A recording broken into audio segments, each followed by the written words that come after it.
사랑의 하나님 아버지, 우리를 지극히 사랑해 주셔서 하나님의 자녀로서의 삶을 살게 하시고 또 매주 우리 하나님 앞에 예배할 때 우리 하나님께서 기뻐 받아주시니 감사합니다. 오늘도 이 예배를 통하여 하나님과 깊게 만나게 하여 주옵시고 그 친밀한 사랑을 힘입어 또 한 주 주님 앞에 영광 돌리며 살게 하여 주옵소서. 이 시간 우리의 예배를 받아주실 것을 믿사옵고 예수 그리스도의 이름으로 기도하옵나이다. 아멘.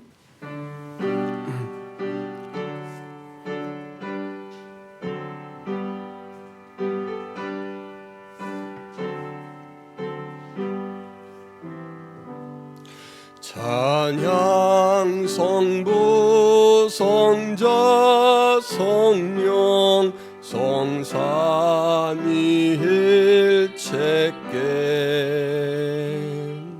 영원 무궁하기까지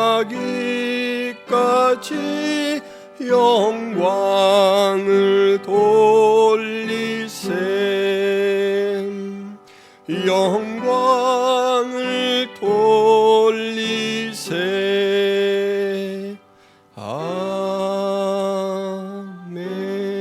아멘. 교동문 1편 시편 1편입니다.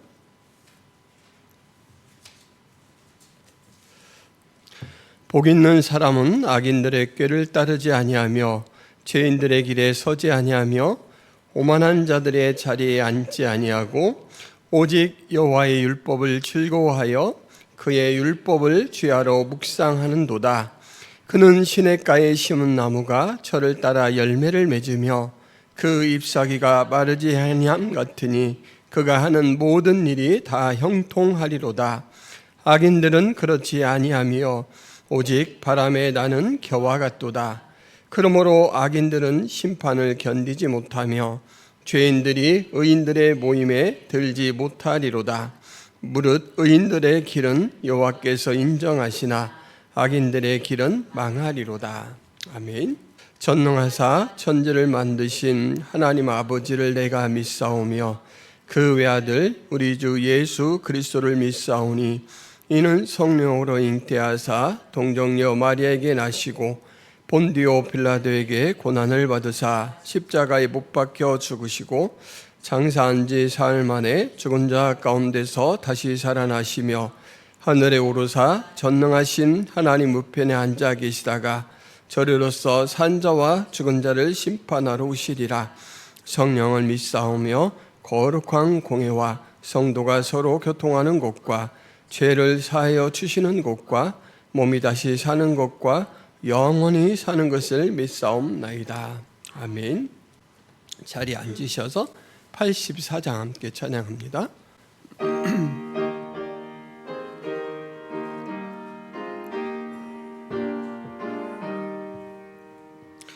온 세상이 깜깜하여서 잠들지 없었더니 그 빛나는 영광 나타나 온 세상 빛이 없네. 영광 영광의 주 영광 영광의 주 밝은 그 빛 내게 비추었네. 영광 영광의 주 영광 영광의 주 이 세상의 빛은 오직 주 예수님. 주 말씀을 믿는 사람은 그 마음이 시원하고 주 명령을 준행하는 자 그 길이 환하겠네. 영광 영광의 주 영광 영광의 주 밝은 그 빛 내게 비추었네. 영광 영광의 주, 영광의 주. 이 세상의 빛은 오직 주 예수님. 죄 가운데 사는 사람은 그 눈이 어두워도 그 죄악을 씻는 날에는 그 눈이 밝아지네. 영광의 주, 영광의 주. 밝은 그 빛 내게 비추었네.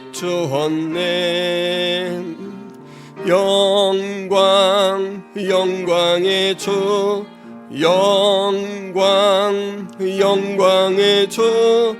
이 세상의 빛은 오직 주 예수님.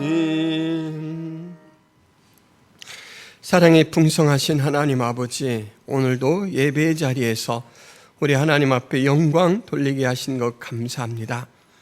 우리를 살게 하시고 우리에게 소망을 심어주셔서 썩어질 것이 아니라 영원한 것을 바라보며 살게 하시고, 또 하나님과 교통하는 것을 가장 기쁘게 여기며 하나님 우리의 삶을 경영해 갈 수 있도록 이끌어 주신 은혜를 감사합니다.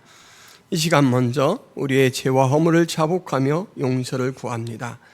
하나님의 사랑을 알고도 또 하나님께서 원하시는 뜻이 무엇인가를 알면서도 저희들이 게으르고 많이 부족하여서 때로는 죄와의 치열한 싸움을 하지 못하고 하나님 넘어지고 낙담할 때도 있었습니다.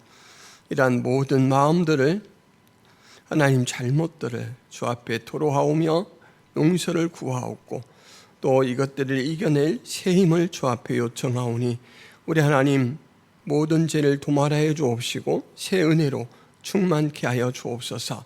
이 시간 하나님의 말씀을 통하여 주의 뜻을 알아가고자 합니다. 우리의 귀를 낮추셔서 말씀이 들려지게 하여 주옵시고 깨달은 말씀을 온전히 붙들고 사는 은혜가 있도록 도와주옵소서. 우리의 삶의 전 영역을 하나님의 말씀으로 경영할 뿐만 아니라 우리 인접한 이웃과 또 지역과 나라를 위해서도 힘써 기도하는 삶을 살 수 있도록 도와주옵소서. 우리가 속해 있음으로 말미암아 우리와 연관된 지역들이, 사람들이, 영역들이 거룩해질 수 있도록 도와주옵시고, 또 천국의 소망의 빛이 비춰질 수 있도록 도와주옵소서. 이 시간에도 하나님 선교지에서 오직 하나님의 사랑과 능력을 구하며 선교에 힘쓰고 있는 저들의 사역 위에 주께서 함께하여 주옵소서. 열매가 맺혀지게 하시고 그 열매에 동참할 수 있도록 도와주옵소서. 또한 후원하고 하나님 중보하는 기도가 끊이지 않도록 도와주옵소서.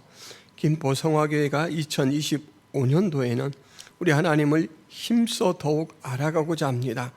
하나님 말씀 가운데 주의 뜻을 나타내 주옵시고 또한 기도 가운데 응답하여 주옵소서.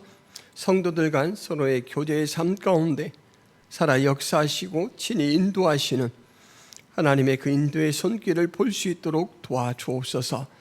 오늘도 우리 하나님 앞에 예배하는 심령들 거룩하고 복되게 인도하여 주옵소서. 또한 마음에 품은 기도의 제목들 하나님 앞에 아뢰일 때 응답받게 하여 주옵소서. 예수 그리스도의 이름으로 기도하옵나이다. 아멘.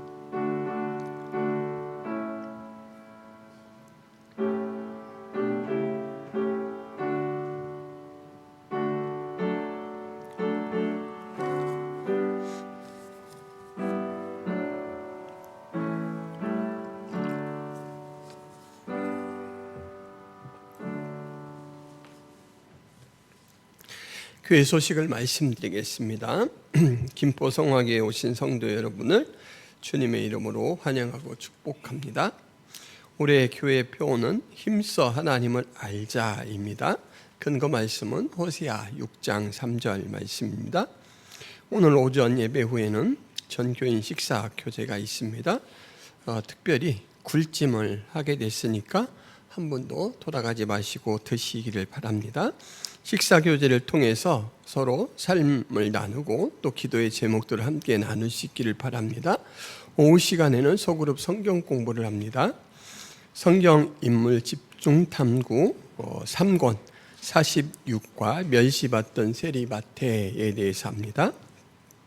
수요 예배 15일에 오후 7시 30분에 있고 금요 기도회 17일에 있습니다. 퀼트 모임은 18일 토요일 오전 10시 30분에 있습니다. 후원하는 선교사님 이길 한마음 선교사님, 김경민 목향이 선교사님이 위해서 기도해 주시기를 바랍니다. 유튜브 창에 김포 성화교회를 검색하시면 언제든지 김포 성화교회 예배를 함께 하실 수 있습니다. 이때로부터 예수 그리스도께서 자기가 예루살렘에 올라가 장로들과 대제사장들과 서기관들에게 많은 고난을 받고 죽임을 당하고 제3일에 살아나야 할 것을 제자들에게 비로소 나타내시니 베드로가 예수를 붙들고 항변하여 이르되 주여 그리 마옵소서, 이 일이 결코 주께 미치지 아니하리이다. 예수께서 돌이키시며 베드로에게 이르시되 사탄아 내 뒤로 물러가라. 너는 나를 넘어지게 하는 자로다. 내가 하나님의 일을 생각하지 아니하고 도리어 사람의 일을 생각하는도다 하시고, 이에 예수께서 제자들에게 이르시되 누구든지 나를 따라오려거든 자기를 부인하고 자기 십자가를 지고 나를 따를 것이니라. 아멘. 성악가 임웅준 씨가 테너 가수인데요, 자신의 소리를 찾는 과정에서 겪은 토막 이야기를 이렇게 사람들에게 할 때 들을 기회가 있었습니다. 그는 고음 발성을 위해서 이탈리아로 유학을 떠났었습니다. 그때 그의 발성법을 지도하시는 선생님이 미스터 임, 이 소리는 신이 인간에게 주신 선물입니다. 지금까지 배운 것은 다 잊으시고 그냥 내지른다 하는 마음으로 불러보세요. 이렇게 충고를 해 주시는 거예요. 성악 세계에서 내지른다라는 말 참 어색하지 않습니까? 그래서 참 어색한 소리를 내가 이탈리아에 가서 와서 듣는구나 생각했지만, 그래도 지도를 해 주신 그 말씀을 충고를 세게 듣고 그대로 한번 했습니다. 그러니까 고음을 내는 연습을 하는 중에 있었던 일입니다. 그런데 시키는 대로 하자 정말 놀라운 일이 일어났습니다. 발성 연습을 하면서 차례차례 냈던 그것들을 다 벗어놓고 그야말로 무장해제하고 소리를 탁 내지른다라고 냈는데, 지금까지 단 한 번도 낼 수 없었던 그 음역대의 소리가 톡 터져 나온 거예요. 그래서 이분은 바로 감사 인사를 하고 다음날 짐을 싸서 귀국을 했습니다. 왜냐하면 이분은 졸업장을 따러 간 게 아니고 오직 하나, 그 고음, 득음을 하기 위해서 갔기 때문에 이제 소원을 풀었잖아요. 그래서 돌아왔습니다. 그가 음악회를 열 때 아주 존경하는 은사의 사모님이 그 음악회에 참석을 해 주셨습니다. 그래서 이 강단에서 노래를 하면서 그 사모님의 얼굴을 뵈니까 너무너무 감사한 거예요. 일부러 찾아와 주셔서 최선을 다해서 노래를 열심히 불렀습니다. 노래가 끝나고 그 사모님하고 인사를 나눌 기회가 있었는데, 사모님께서 이렇게 주변에 사람이 있나 없나 보시더니 나지막한 소리로 한마디 해주시고 가셨습니다. 임 교수, 그런데 내 귀에는 왜 그런지 당신의 노래가 들리지 않네요. 이렇게 얘기를 하시는 거예요. 무척 자식처럼 아끼고 사랑하시던 그 분의 이야기라서 더 충격적이었습니다. 득음까지 하고 와서 돌아오면서는 나에게 벽이 느껴진다, 완벽하고 왔는데, 그렇게 최선을 다해서 새로 배운 기량까지 뽐내면서 노래를 불렀는데 그 귀가 좋으신 사모님은 노래가 들리지 않는다라는 거예요. 그래서 충격을 받고는 그 날부터 곧바로 두문불출하며 전달력 있는 목소리를 찾자라고 끙끙거리며 기도하며 헤매기 시작했습니다. 그래서 찾아낸 인물이 바로 성경 속 인물입니다. 여러분 누굴까요? 성경에서 가장 많이 노래하는 사람으로 제시되는 인물은 다윗이죠. 목동, 찬양하는 목동 다윗. 이 찬양하는 목동 다윗을 묵상하다가 그가 어린 나이부터 이렇게 찬양을 했지 않습니까? 그 목소리를 하나님께서 기뻐하셨다라는 것을 깨닫고는 그 어린아이의 발성에 대해서 연구를 이제 곰곰이 하다가 보니까 어린아이의 발성이 너무 전달력이 좋은 거예요. 그래서 그분이 그 다음부터는 어린아이가 하듯이 그 발성을 흉내내며 노래하기 시작했습니다. 그랬더니 많은 사람들이 이제 가사 전달이 잘 된다, 감정 전달이 잘 된다, 그런 이야기들을 합니다. 그리고 그가 소리찾기 마지막 시도는 바로 인문학 공부입니다. 이 노래를 듣다 보면 시나 이 소설 같은 문학 작품을 각색해서 만든 노래가 많습니다. 그래서 그런 노래들을 불러보니까 아쉬움이 생기는 거예요. 내가 이 원작에 대한 이해와 이 원작에 대한 감상 능력이 좋아진다면 노래도 연기하듯이 부를 수 있을 텐데, 그렇다면 그 노래를 듣는 분들은 또 얼마나 더 풍성하게 이 전달을 받을까라는 생각까지 이제 미치게 되어서 인문학 공부를 시작했습니다. 여러분, 한 분야의 전문가가 되어가는 과정에 대해 이렇게 이야기를 들어보니까 두 사람의 결정적인 역할과 그리고 음악 자체에서 비롯된 계기와 무엇보다도 내가 노래하는 길에 접어들였으니까 적어도 노래를 통하여 많은 사람들을 유익하게 해야 되겠다라고 계속해서 끊임없이 자기의 노래 실력을 완성시켜 가려고 하는 이 장인 정신이 합쳐져서 오늘날 그렇게 훌륭한 가수가 탄생했구나라는 생각을 하게 되었습니다. 근데 여러분, 신앙도 과정과 단계가 있습니다. 사람들이 이끌어줄 때도 있고 또 신앙생활을 하다 보니까 신앙 요소의 자극 속에서 발전하는 경우도 있습니다. 뭐니 해도 이 두 가지에 더하여 이끌어주시는 하나님의 은혜가 있습니다. 여러분, 오늘 사건에 보면 예수님께서 고난을 받고 죽임을 당하시고 제3일에 살아나야 할 것을 말씀하시는 장면이 나옵니다. 고난을 받고 죽임을 당하고 그 다음에는 살아나리라 라는 것을 말씀하셨는데, 베드로는 고난을 받고 죽임을 당하고 여기에 벌써 감정이입이 됐습니다. 그래서 먹먹해지고, 아니 우리 주님이 그러시면 안 되지, 이게 너무나 벅차 올라가지고 뭐라고 이야기하냐면, 주여 그리 마옵소서, 일이 결코 죽게 미치지 아니하리이다, 이렇게 예수님을 붙들고 호소를 합니다. 그런데 그 순간 예수님께서 불호령이 떨어집니다. 사탄아, 내 뒤로 물러가라, 너는 나를 넘어지게 하는 자로다. 직전에 그렇게 큰 칭찬을 받은 사람이 사탄으로 불려지고 있습니다. 그리고 이제 호통만 쳤을 뿐만 아니라 베드로의 말과 태도에 대해서 예수님의 해설이 덧붙습니다. 내가 하나님의 일을 생각하지 아니하고 도리어 사람의 일을 생각하는도다.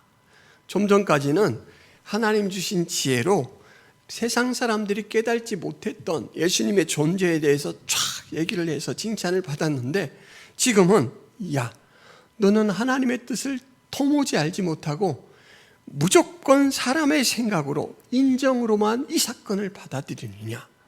베드로가 지금 세 가지 중에 몇 가지에 꽂혔다고요? 고난받고 죽으시고 살아나신다라고 했는데, 살아나신다는 어디 날려버렸어요. 그래서 고난받고 죽으시고 여기에 꽂혀가지고 그냥 주여 그리 하지 마옵소서, 이 일이 결코 죽게 미치지 아니하리이다. 여러분, 베드로의 이 말을 듣고 베드로의 심정을 헤아리시겠죠. 베드로가 어떤 마음으로 이런 대사를 예수님께 했는지 다들 공감하실 것입니다. 스승님을 엄청 사랑하는구나. 그리고 예수님의 고난과 죽음에 대해서 안타까운 마음을 가지고 너무너무 급한 나머지 베드로가 성격이 엄청 급하잖아요. 불같은 성격인데 곧바로 다른 제자들이 반응 보이기 전에 툭 터뜨려서 반응을 보였는데, 그런데 그 진심을 아마 예수님도 의심하지 않고 아실 거예요. 그러나 그럼에도 불구하고 예수님의 평가는 옳지 않은 반응이다 였습니다. 옳지 않은 반응이다. 인지상정으로 마땅히 사람이 그럴 수는 있다라고 여겨지지만 하나님의 사람으로서, 그리고 하나님이 하는 일을 바라보는 성도로서는 바른 반응이 아니다, 이렇게 말하고 있습니다. 여러분, 본문을 통해서 우리가 중요한 원리 하나를 깨닫고 오래오래 간직하며 우리 신앙생활에 적응할 필요가 있는데, 그것은 무엇이냐면 아무리 인정이 그럴듯하다라고 하더라도 하나님의 뜻을 앞설 수는 없다라는 것입니다. 예수님이 고난을 당하고 죽는 것이 하나님의 뜻이에요. 왜냐하면 그 일을 통해서 예수님이 이루어야 될 일들, 계획이 있기 때문에 그렇습니다. 하나님의 뜻에 대해 무지한 인정은 오히려 하나님에 대해 장애가 될 수 있다라는 것을 바로 예수님의 이 밝혀주신 말씀을 통해서 알 수가 있죠. 그러니까 지금 베드로의 상태는 하나님의 뜻에 대해서 무지하다라는 것입니다. 무지합니다. 우리나 베드로나 50보 100보다라는 것을 알 수 있죠. 이 하나님의 뜻을 알지 못하는 베드로는 이후에도 갈팡질팡합니다. 여러분, 변화산에 예수님께서 세 제자만 데리고 올라가셨어요. 그러니까 특별한 제자들 3명을 이제 제자들이 있는 그룹에서 너희들 3명은 좀 나랑 가자 하고 불러서 산 위에 올라가셨는데, 그때 예수님이 변형이 되셨습니다. 아주 빛난 모습으로, 그리고 옷도 아주 흰, 이 세상에서 빨래를 해서 그렇게 희게 만들 수 없을 정도로 아주 하얀, 그러니까 막 거룩한 모습이죠. 이런 상태로 변화가 되셨어요. 이거를 이 3사람의 제자만 본 거예요. 그리고 그렇게 보고 있는데 갑자기 2사람이 나타났어요. 모세와 엘리야가 나타났습니다. 그리고 나서 모세와 엘리야와 예수님께서 대화를 하셔요. 대화의 내용이 뭐냐면, 그 주제가 뭐냐면 예수님께서 이제 별세하실 것. 별세라는 것은 높은 사람이 죽는 것을 말하죠. 여러분, 하필 왜 모세와 이 엘리야가 나타났냐면, 구약 시대를 양분할 때 이 2시대로 나눠지는데 하나는 율법 시대입니다. 그래서 율법의 상징인 모세가 왔고, 그리고 또 하나는 이제 선지자의 시대입니다. 엘리야가 선지자의 대표와 같은 인물이라서 바로 구약의 2시대를 대표하는, 율법의 시대를 대표하는 모세, 그리고 이제 선지자의 시대를 대표하는 선지자 엘리야가 와서 예수님의 별세에 대해서 3명이 의논을 해요. 그러면 여러분, 예수님의 이 십자가 죽음이 대단히 중요한 일이겠다라는 것을 알 수 있겠죠. 그런데 이 장면을 지켜본 베드로가 자기도 모르게 툭 뭐라고 이야기하냐면, 2사람이 이제 떠나려고 할 때 베드로가 여짜오되, 주여, 우리가 여기 있는 것이 좋사오니 우리가 초막셋을 짓되 하나는 주를 위하여, 하나는 모세를 위하여, 하나는 엘리야를 위하여 하사이다 하되 자기가 하는 말도 자기가 알지 못하더라. 성경이 이렇게 기술하고 있습니다. 베드로가 그렇게 중요한 이제 예수님의 별세에 대해서 구약 시대의 대표자들과 예수님이 의논을 했는데, 그 자리에 이제 떠나가려고 하는 이 너무너무 중요한 3자회담을 하고 마치고 떠나가려고 하는데, 뭐라고 베드로가 이야기하냐면, 원한다면 초가집 3개를 짓겠으니 머물 의향이 있으세요? 이렇게 묻는 거예요. 여러분, 얼마나 생뚱맞습니까? 이 변화산에 밑에 제자들도 있고 또 예수님이 해야 될 일이 많이 있는데, 베드로가 여기 귀하 집단입니다. 초가집 3개를 제가 질 테니까 하나씩 차지하고 저희들이랑 사실래요? 이러고 이야기하는 거예요. 그러니까 베드로가 정말 하나님의 뜻에 무지합니다. 우리의 출발선과 베드로의 출발선이 별 차이 없다. 안심이 되죠. 안심이 됩니다. 근데 여러분, 이 베드로가 말과 행동 모두 형편이나 조리에 맞지 않는 이 베드로, 수제자죠. 수제자의 모습이 이러하니 나머지 제자들도 그만할 게 분명합니다. 그런데 이 출발선이 우리와 비슷한 이 베드로가 어느 순간 갑자기 얼토당토 않는 논리와 엉뚱한 제안을 했던 이 베드로가 미숙함이 싹 사라지고 하나님의 말씀을 대언하는 사람, 하나님의 역사에 저항하는 세력에 대항하는 자, 그리고 하나님의 판단을 대행하는 놀라운 베드로로 변모를 합니다. 사도행전 2장 오순절 날에 사람들이 성령을 받고 외국어로 막 말을 하기 시작해요. 외국에서 왔던 사람들이 내가 쓰는 그 나라의 영어로 이 사람이 기도를 하네? 또 어떤 사람, 스페인어를 내가 고국에서 들을 줄 몰랐어.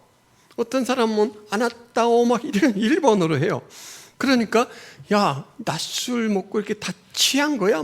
오해를 할 때 베드로가 딱 나서서 구약의 요엘 선지자의 말씀을 쫙 인용하면서 지금 하나님께서 성령을 부어주셔서 새 시대를 열었다라는 설교를 쫙 합니다. 베드로의 이 단 한 번의 설교로 예수님을 믿게 된 사람의 숫자가 3,000명입니다. 3,000명. 그리고 한 번 더 설교를 했더니 5,000명이 또 믿어요. 대단한 설교자 아닙니까? 베드로가 이렇게 변했어요. 구약의 요엘서를 막힘없이 쫙 인용해서 지금 일어나고 있는 일과 아귀를 딱 맞춰가지고 이런 일이야. 낮술은 무슨 하나님의 놀라운 은혜의 역사가 시작된 거야. 너희에게 하나님을 믿고 영생을 받을 기회가 이렇게 주어졌어 라고 설교를 한 겁니다.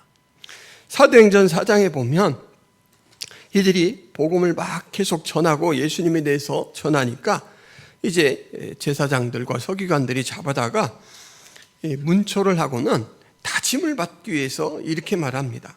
경고를 하는데 예수의 이름으로 말하지도 말고 가르치지도 말라. 너희들 예수의 예자만 꺼내도 다시 잡아다가 아주 그냥 곤욕을 치를 줄 알아. 이렇게 위협을 했습니다. 그때 베드로가 뭐라고 이야기하냐면 하나님 앞에서 너희의 말을 듣는 것이 하나님의 말씀을 듣는 것보다 옳은가 판단하라. 이 말을 합니다. 여러분, 이 말은 그 제시를 한 사람들을 꼼짝 못하게 하는 말씀이죠. 당신들의 권위가 아무리 세고 아무리 높고 당신들이 우리에게 위해를 가한다고 아무리 협박을 하더라도 생각해 보십시오. 당신들이 하나님하고 견주어서 하나님을 이길 수 있습니까? 나는 살아계신 하나님이 이 역사를 이끌어 간다는 것을 확실히 믿습니다. 그래서 나는 이 이후에 어떤 일이 벌어지더라도 나는 하나님의 뜻을 따르지 당신들의 위협에 굴복하지 않겠습니다. 그래서 아무 말도 못하고 내어보냅니다. 이 하나님의 역사에 저항하는 세력에게 당당하게 대항을 했습니다. 그런가 하면 사도행전 5장에 보면 아나니아와 삽비라라고 하는 부부가 사람들이 이제 너무너무 은혜가 충만해서 그 초대교회 사람들이 막 자신의 소유를 팔아다가 교회의 필요를 위해 쓰라고 이렇게 헌금을 드렸습니다. 어떤 사람은 밭을 팔아서 500만 원을 가지고 오고 어떤 사람은 5천만 원을 가져오고 이러는데 이름도 안 드러내려고 그래요. 그냥 필요한 사람들에게 잘 나눠주시고 필요한 대로 쓰십시오.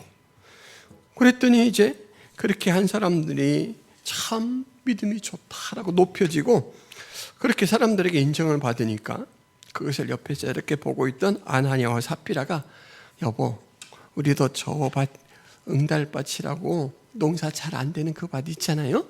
우리 그거 팔아서 우리도 헌금 드립시다. 그래서 우리도 좀 우리 이 교회에서 믿음 좋다고 사람들에게 인정받고 삽시다. 그럽시다. 그래서 팔았어요. 밭을 팔았는데 팔고 났더니 생각보다 돈이 많아요. 그래가지고 예전에 이 밭은 얼마일 거다라고 짐작했던 그 돈만 내고 나머지 돈은 딱 나눠서 보관을 했습니다. 남편이 그 돈을 갖고 왔어요. 베드로가 교회에 있다가 아나니아가 돈을 갖다 내는데 그냥 뜬금없이 아나니아야, 너 이거 밭 판 돈 전부 가진 거야? 아, 그럼요. 무슨 소리야? 너 일부를 떼놓고 왔잖아. 지금 나를 속이려고 하는 것이 아니라 성령의 역사를 마치 없는 것처럼 해서 하나님을 속이고 있는 것을 네가 지금 모르고 있느냐? 라고 선언을 해요. 그랬더니 하나님을 속였다라는 이 말이 떨어지자 무섭게 아나니아가 그 자리에서 꼬꾸러져 죽습니다. 왜냐하면 하나님을 속인 죄에 대한 하나님의 심판이 내려온 거예요. 그 일 이후에 이제 삽비라가 무슨 일이 이루어졌는지 모르고 또 왔는데 베드로가 묻습니다. 삽비라야, 남편이 가져온 돈이 전부냐? 그랬더니 전부였는데요. 그러니까 또 야단을 맞습니다. 야, 내 남편을 내어다가 장사 지낸 자들이 곧 들어올 텐데 그 사람들이 저 문지방을 넘을 때 너도 꼬꾸러져 죽을 것이다. 그래서 그렇게 죽습니다. 말하자면 앞에 부분, 하나님의 뜻을 잘 알지 못하고 주여 그리하지 마옵소서라고 했을 때 베드로, 그리고 변화산에서 갈팡질팡했던 베드로하고 너무나 달라진 모습, 하나님의 일들을 위해서 입술이 쓰임받고 또 기도가 쓰임받고 선언이 쓰임받는 이 베드로의 모습을 우리가 보는데, 여러분, 이 놀라운 베드로의 변곡점은 언제일 것 같습니까? 도대체 왜 이렇게 변했을까요? 아까 제가 테너 가수 임웅준 씨는 크게 3가지의 변화의 단계를 겪었다라고 했습니다. 이태리에 가서 지도를 받았던 발성 선생님, 그리고 이제 노래를 들어보고는 노래가 들리지 않아 라고 솔직하게 조언을 해주셨던 은사의 사모님, 그리고 본인이 원작이 있는 문학작품을 이제 각색해서 부르는 노래를 계속 불러봤더니 내가 소리로만 이 내용을 전달할 게 아니라 정말 내용을 충분히 알고 가슴으로 전달했으면 좋겠다라는 깨달음이 있어서 그것들을 추구하면서 발전해 갔잖아요. 근데 베드로는 도대체 어떻게 이렇게 순식간에 쑥 발전했을까요? 베드로도 은인을 만났을까요? 여러분, 베드로가 이렇게 바뀌고 나머지 제자들이 이렇게 바뀐 것은 단 한 가지 사건 때문에 그렇습니다. 그게 무엇이냐면 바로 사도행전 2장에 제시하고 있는 오순절 성령 강림 사건입니다. 하나님의 영이 각 사람에게 다 한 사람 한 사람의 속으로 들어가셨습니다. 그때는 마치 이제 그 일이 확실히 일어나고 있다라는 걸 보여주기 위해서 그렇게 하신 것인지 마치 불꽃 같은 것들이 각 사람 머리 위에 머물다가 쑥 들어갔어요. 그러고 나자 지금까지는 하나님의 뜻에 대해서 깜깜하고 뭔가 자꾸만 헛다리를 짚던 이 베드로를 비롯한 나머지 제자들이 하나님의 뜻을 잘 깨닫고 사람들이 궁금해할 때는 정말 꼭 들어맞는 설교로, 그리고 하나님의 역사를 가로막는 장애에 대해서는 하나님이 어떤 분인가를 밝히는 것으로, 그리고 또 하나님을 속이려고 하는 자에 대해서는 하나님을 대신해서 심판을 선언한 모습으로 그렇게 하나님의 뜻에 꼭 맞는 삶을 살고 있는 모습들이 보입니다. 여러분, 이 오순절 성령 강림의 역사가 오늘날 우리에게 똑같이 성령 강림 사건으로 임합니다. 하나님께서 우리를 사람을 통해서 여전히 변화시켜요. 저 같은 경우도 지금까지 신앙생활을 해오는 동안 저의 신앙 단계를 변화시킨 많은 사람들이 있습니다.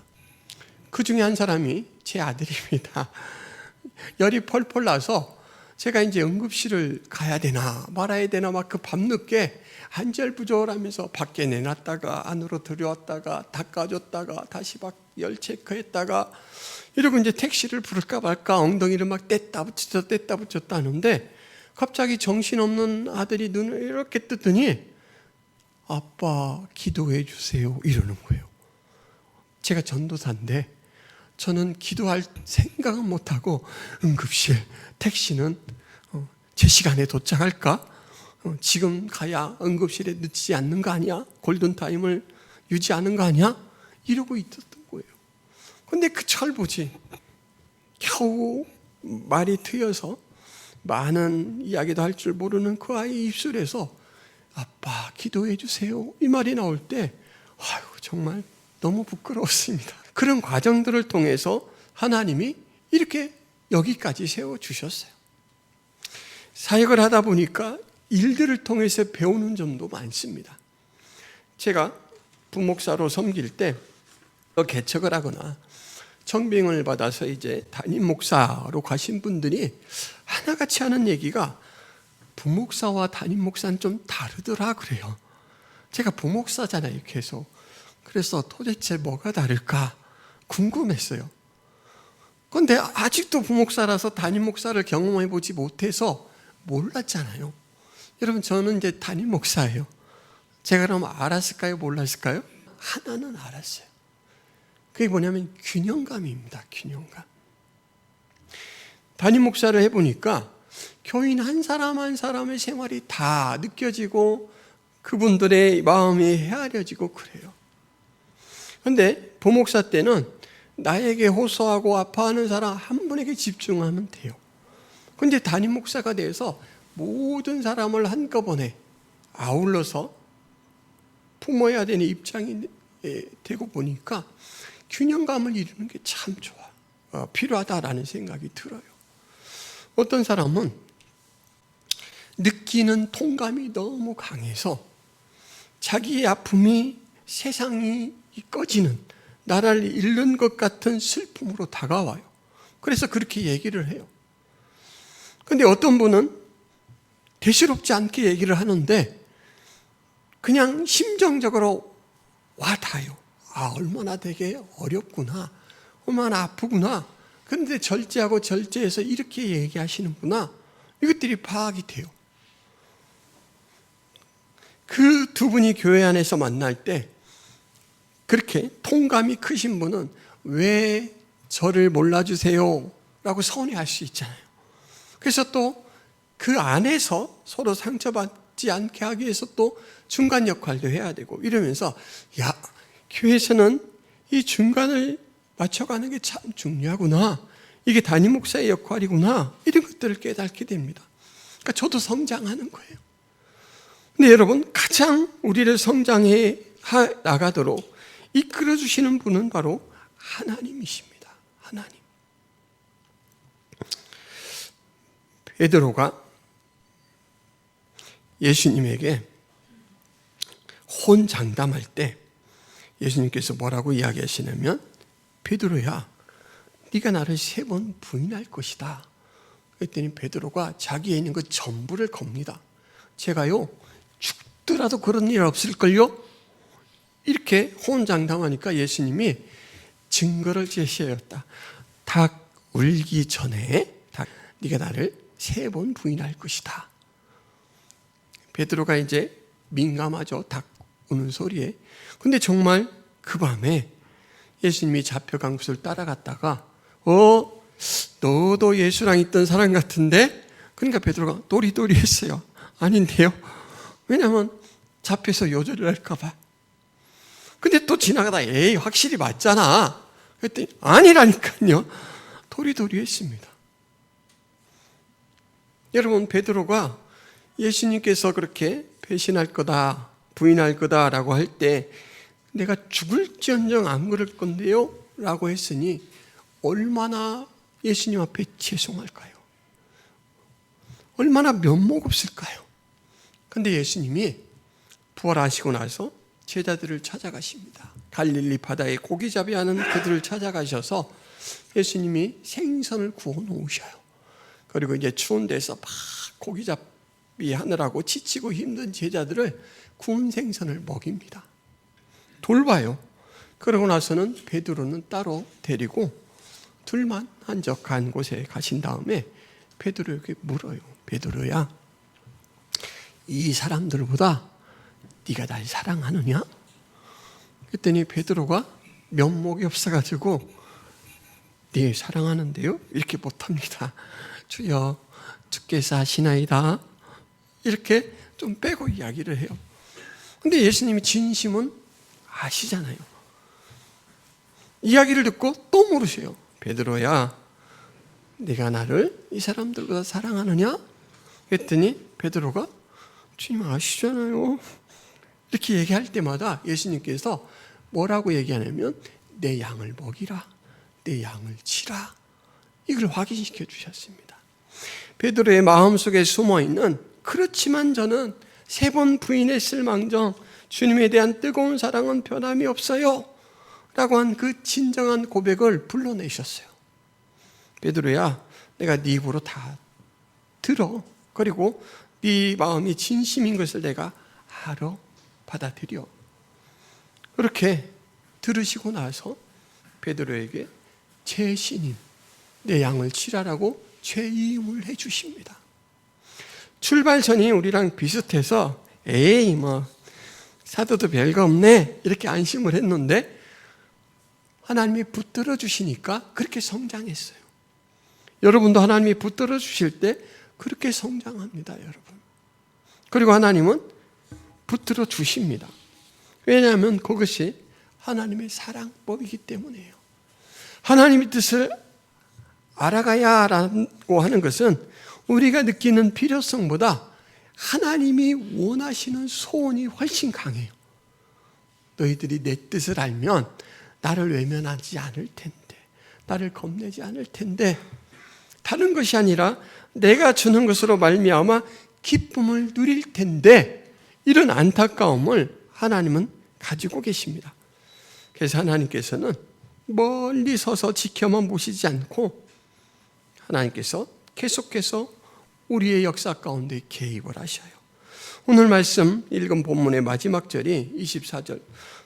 누구든지 나를 따라오려거든 자기를 부인하고 자기 십자가를 지고 나를 따를 것이니라.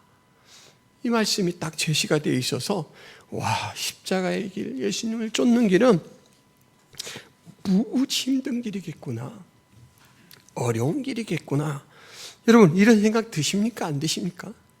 참 어렵겠다. 드시죠? 근데 여러분 이 말씀은 마태복음 11장 28절 30절 말씀 배경에서 들으면 너무너무 쉽습니다.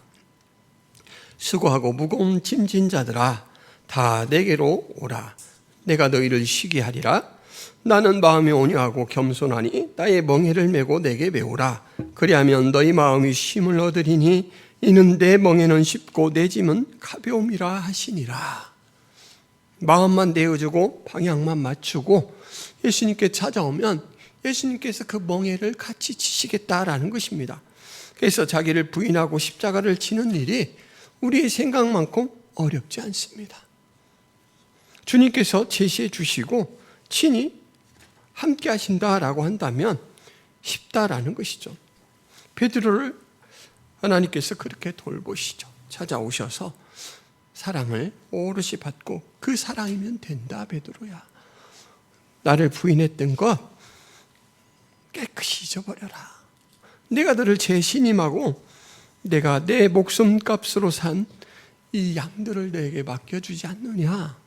이렇게 베드로를 새롭게 세워주시는 겁니다. 그의 자리를 찾아주시는 거예요. 그 사랑을 입고 그 은혜를 입었던 베드로가 베드로전서 5장 7절에 우리를 향해 이렇게 말합니다. 여러분 따라해 보세요. 너희 염려를 다 주께 맡기라. 맡겨본 사람이 하는 말이에요. 맡겨본 사람이 너희 염려를 다 주께 맡겨라. 그 다음에요. 이는 그가 너희를 돌보심이라. 같이 읽습니다. 이는 그가 너희를 돌보심이라. 시작. 이는 그가 너희를 돌보심이라. 여러분 베드로의 이 말씀을 빌어서 저도 여러분에게 이 말씀을 드리고 싶습니다. 너희 염려를 다 주께 맡기라. 이는 그가 너희를 돌보심이라. 여러분에게 찾아오는 여러 문제들이 산적합니다. 우리가 인생을 살아갈 때 여러분 병원에만 가도 제가 이 눈 때문에 한번 가려워서 가봤더니 이 안과에 관계된 병들이 그렇게 많은지 몰랐어요. 저는 미처 생각해 보지도 않았는데 수십 가지가 나타납니다. 제가 좀 간 수치가 높아서 관리를 받는데 그래서 관심을 가지고 간에 관계된 병을 찾아봤더니 또 쏙 나타납니다. 여러분 이 병들 종류를 알고 나니까 더 병에 걸릴 것 같아요. 그래서 맡기기로 했습니다. 우리에게 일어나는 경제적인 문제, 사람과의 관계의 문제, 찾아오는 여러 문제들이 엄청 많아요. 그런데 우리는 딱 한 가지 태도만 가지고 살면 돼요. 너희 염려를 다 주께 맡기라. 이는 그가 너희를 돌보심이라. 하나님이 가장 때를 잘 맞추십니다. 그리고 우리의 형편을 잘 아십니다. 헤아리셔요. 여러분 하나님의 뜻을 아는 지혜를 가지면 그거 안다고 뭐 부자 되겠어요? 이럴 수 있는데 여러분 세상에서 가장 필요한 삶의 태도를 가지시게 됩니다. 뭐냐면 세상이 위협하는 것으로부터 자유로워질 수가 있습니다. 다니엘서에 보면 평원에 높은 신상을 만들어 놓고 이제 오늘부터 며칠까지는 오직 이 신상에만, 다른 신들에게는 절하지 않고 섬기지 않고 이 신상에만 절하는 법을 선포해 주세요. 왕을 높이는 방법입니다. 이게 그러니까 왕이 그럴까? 선포를 했어요. 했더니 다니엘의 세 친구들이 다 절하는데 안 해요. 이렇게 뜨고 감시를 했던 사람이 일러줍니다. 대왕이시여, 쟤는 안 했는데요. 그랬더니 이제 자 기회를 줄 테니까 자 해보자 했더니 안 해요. 그랬더니 참 죽여도 이 왕의 체면이 말이 아니잖아요. 목숨을 빼앗는다고 무너진 왕의 자존심이 회복되겠습니까? 그러니까 설득을 해요. 야, 한 번 더 기회를 줄 테니까 그냥 넘어가자 이렇게 했는데 그 사람들이 뭐라고 대답하냐면 왕이여, 우리가 섬기는 하나님이 계시다면 자기들은 믿어요. 그런데 이제 왕에게 하는 말이니까 정말 존재하신다면 우리를 맹렬히 타는 풀무불, 절 안 하면 던져버리겠다는 풀무불 가운데에서 능히 건져내시겠고 왕의 손에서도 건져내시리이다. 여러분 이 말씀이 가만히 들어보면 이 정수리에서 발바닥으로 쫙 저늘이 통과합니다. 지금 왕은 실질적인 힘을 가지고 이 힘을 행사하는 사람입니다. 그런데 그 사람 앞에 보이지 않는 내가 믿는 신의 능력을 가지고 대항해요. 뭐라고 이야기하냐면 우리를 맹렬히 타는 풀무불 7배나 뜨겁게 만들었습니다. 그 가운데서 능히 건져내시겠고 하나님의 능력에 대한 믿음이 있어요. 이까지 풀무불에서 우리 건져낼 수 있습니다. 그리고 하나님의 의지에 대한 믿음이 있습니다. 나를 하나님의 사람으로 인정하시기 때문에 건져내실 겁니다. 그리고 풀무불뿐만 아니라 왕의 손에서도, 왕이 그 어떤 것으로 다시 우리에게 벌 주려 한다 할지라도 하나님이 그 뜻, 우리를 구할 뜻이 있다면 건져내실 겁니다. 이 말을 딱 해요. 왕이 보이는 존재라야 싸움을 할 수 있죠. 보이지 않는 존재의 능력을 딱 제시를 하니까 왕이 그러면 싸우는 방법은 하나밖에 없습니다. 뭐냐면 던져놓 보는 거예요. 그래? 건져내려 보자 하고 던져버렸습니다. 여러분 이 풀무불에 던질 때 던지던 사람이 너무 뜨거워서 타 죽었습니다. 왕의 이 위험이 추상 같아서 막 이렇게 뜨거워하고 피할 수도 없어서 막 참다가 자기가 타 죽었어요. 그런데 3명이 불 속에 떨어졌는데 옷도 타지 않습니다. 그리고 3 사람이 움직여요. 근데 가만 보니까 떨어진 사람은 세 사람인데 움직이는 형상은 네 형상이에요. 하나님께서 찾아오신 거다라는 것을 알 수가 있죠. 하나님의 사자가 찾아와서 하나님이 그들 가운데 함께 하신다라는 걸 모든 모여있던 무리들에게 보였습니다. 이것이 바로 하나님의 뜻을 믿고 아는 자의 담대함이죠. 하나님의 뜻을 아는 사람은 위협으로부터 자유롭습니다. 그리고 또 하나는 유혹의 함정으로부터 우리 믿음을 지켜갈 수가 있습니다. 아까 말씀드렸듯이 아나니아와 삽비라는 보이지 않는 하나님이기 때문에 조만치 3분의 2는 바치고 3분의 1은 내가 좀 떼서 좀 그동안 필요했던 여행도 한번 가고 맛있는 것도 좀 사 먹고 가족들도 친척들도 초대해서 거하게 한번 잔치 하나 하고 뭐 누가 알겠어 이렇게 속이려고 하는 그런 게 있는데, 하나님은 아나니아와 삽비라 사건을 통해서 마음 중심을 다 깨뜨려 보신다라는 것을 이제 알았어요. 그렇다면 여러분, 우리가 이 유혹과 함정으로부터 이건 모르시겠지 라고 속이려고 하겠습니까? 그러지 않으려고 하겠죠.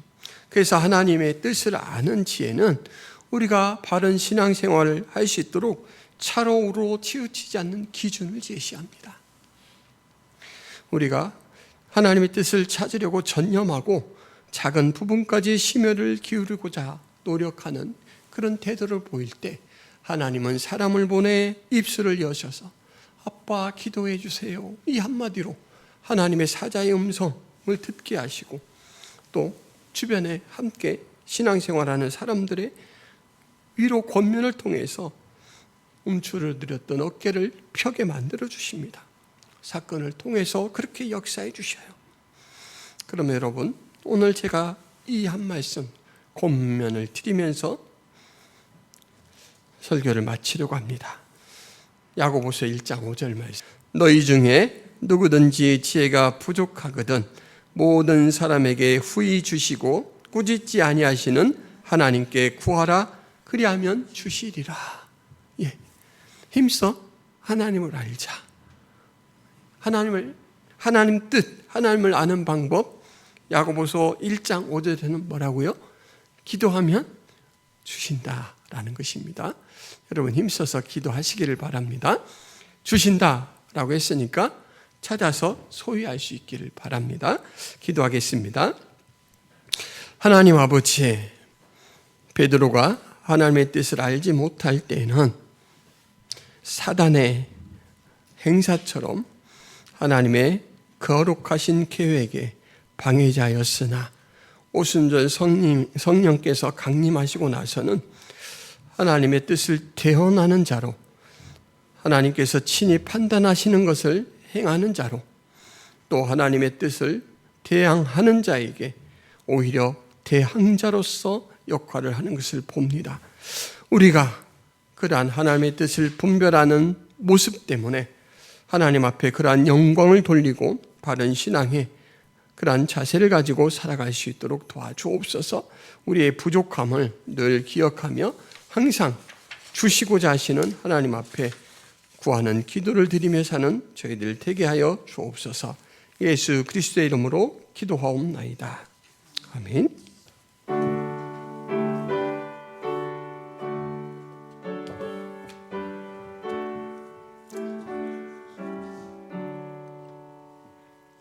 내게 있는 모든 것을 아낌없이 드리네. 사랑하고 의지하며 주만 따라 살리라. 주께 드리네. 주께 드리네. 사랑하는 구주 앞에 모두 드리네. 아멘. 사랑의 하나님 아버지, 우리가 늘 주 앞에 발견된 자로서 살게 하시고 주의 공급을 받으며 받은 것으로 주 앞에 영광을 돌리는 자로 살게 하신 은혜를 감사합니다. 오늘도 하나님의 손길로 받은 물질의 일부를 주 앞에 드리며 우리의 호흡이 주께 달렸고 우리의 삶의 모든 과정이 주의 은혜 가운데 놓여 있습니다 고백합니다. 드리는 마음과 손길을 축복하여 주옵소서. 우리가 주의 것을 공급받아 행하고 나누는 청지기로서 온전히 물질로 우리 하나님 앞에 영광을 돌리며 많은 사람들에게 덕을 세울 수 있도록 도와주옵소서. 사람들의 유익을 위하여 사용하게 하여 주옵소서. 예수 그리스도의 이름으로 기도하옵나이다. 아멘. 쌍은 들리고 사람들은 변하여도 나는 주를 섬기리. 주님의 사랑은 영원히 변하지 않네. 나는 주를 신뢰해. 오직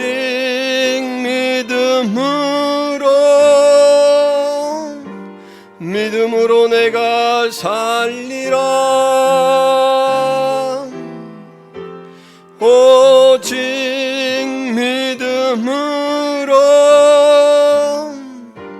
믿음으로 내가 살리라. 오직 의인은 믿음으로 말미암아 살리라. 오직 의인은 믿음으로 말미암아 살리라. 이제는 예수 그리스도의 은혜와 하나님 아버지의 크신 사랑과 성령 하나님의 감화 교통의 역사가 김포 성악계 모든 성도들 머리 위에 하나님 백성들 머리 위에 이제부터 영원토록 함께 있을지어다. 아멘.